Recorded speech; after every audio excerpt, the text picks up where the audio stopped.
Oh, and I don't know if you saw this, the Sneak and Tally shirt that it's not Um, even in my drawers anymore because it's so ripped up from summer 2000. It's like my first lot shirt. there you go. Today we're talking to Pete Mason, fan art. That was a perfect intro. How you doing, Pete? I'm doing good. How are you? I'm fantastic, fantastic. What? Let's just jump in. Give me a little background. 12 years, fan art shows. What exactly it is, and then we'll get into the upcoming ones you have because we're on time here. You got one coming up soon. I got two coming up soon. We've got today's July 1st. I just got out to Colorado, and July 4th and 5th. There are two fan art shows, one each day at the Fox Theater in Boulder, and those shows are running from 11 a.m. to 4 p.m. Free admission as always, and with more than 24 vendors each day. I got a few more that are pouring in now, looking for a spot, and it's great to be having them out here. I heard that there wasn't really much of a lot seen aside from this farmers market during Dead and Company. So let's step it up a notch for Phish while they're in Boulder for this presuming one-time thing before they go back to Dick's. Right. Yeah. I've been hearing a lot about less than underwhelming ticket sales, which means they're going to Oh, be great shows. Well, they needed to sell X amount of tickets, which was like twice the number they needed to sell at the sporting goods yeah. place per day. So, and it's one less day. So there you have it with that. You filled a need 12 years ago. It became a Phish tour changed, lots changed. There wasn't shakedowns always. And you said, hey, why don't I bring vendors together in a safe place where they can not worry about the cop on the lot coming up and messing with them. And so you want to give me a little backstory about how that thinking came to be and you So, realized yeah, so that thinking came to be prior to me. 2003, 2004, there were these events called BPC, Best Poster Convention. It was just poster artists, free admission, but like, maybe 10 people. And you had to be on the Phish Posters board to know about it. Skip ahead to 2009, they have another one in Hampton, and 20 vendors or so.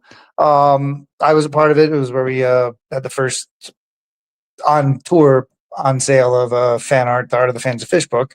And then the folks that ran them, Jason Kazrowski, he started doing mock shows starting that summer and into 2011. And then a group of us, when Jason was like, all right, I'm out. Who wants to do this? And a few of us started doing it. And then all of a sudden, one of the shows, it was a Halloween 2013. Nobody could go there except for me. And it kind of fell to my lap. And I was like, well, let's do this. And I was the only one available. I was like, all right, well, we're not just gonna do poster artists. Let's make sure this is more inclusive. And this is like when pins had blown up. right. And some of our favorite vendors like Overhead View and Uncle John's Outfitters, Wookles, they were all part of these shows early on in 2013. And I started doing fan art shows, and just based on the name recognition of the book, and having been around for 10 years, that led to more and more events. And it turned out these events were a hoot to plan and produce and promote. And um, I've had a tremendous time doing it, even through a virtual show during COVID. And now Billy Strings, Goose, and Widespread Panic events that are I there was for going to vending. say you've expanded your Yeah. reach there. Yeah, I mean the Billy scene is its own thing, and I'm happy to step in when there's times to put something together. We have a great one out here in January and another one in March in Nashville.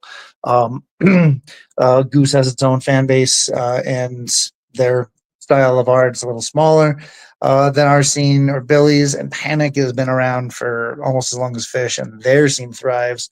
So.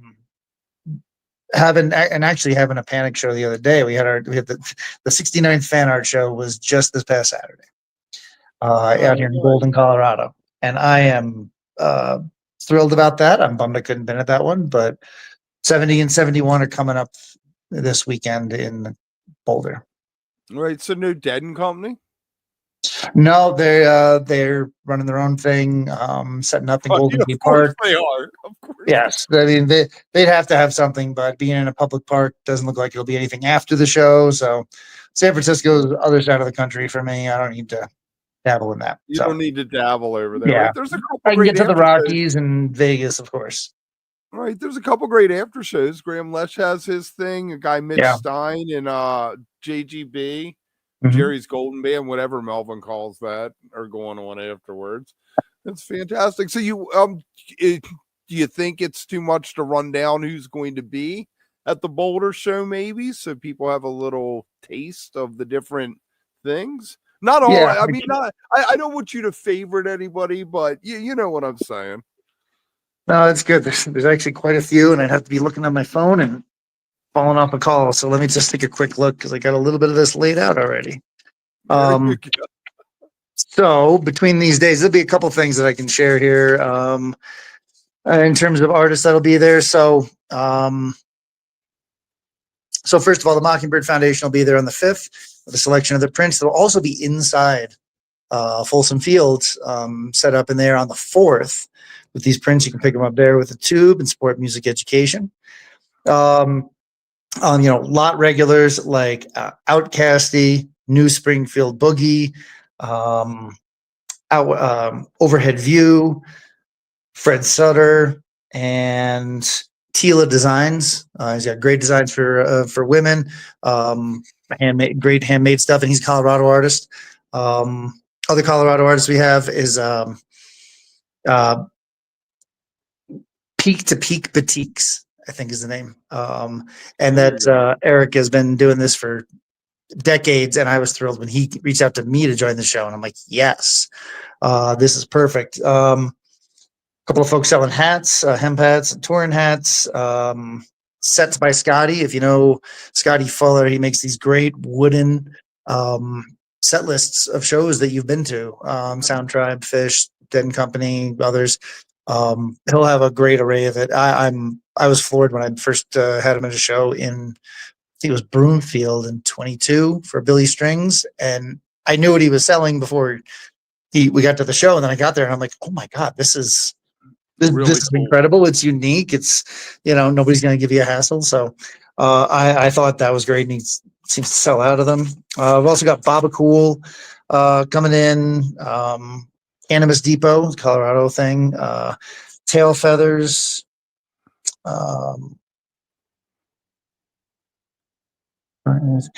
Anna Fuchs and Girl Tour will be there. Magoo, Land of Lizards. Wow. Glow by Low.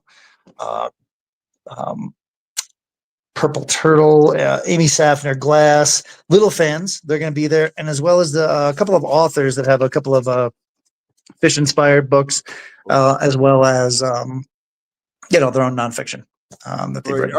Are you having music accompaniment this time? Oh yes, we have a curated Colorado playlist from Sweeping Views. Nice. It's a hell of a journey. I've been listening to it ahead of time. Yeah, Wade outdid himself on this one. Move some stuff around. It's a great number of Colorado artist performances from Colorado, and it has a great flow. And no matter what time you catch it, either day, it's going to set a good vibe. Keep you there, keep you shopping. Right. So, and you have a couple other shows coming up, right, this summer? At least another one, maybe two. We just had one in Manchester, New Hampshire. Okay. I don't remember ever having one so early in the summer, or in a tour like that.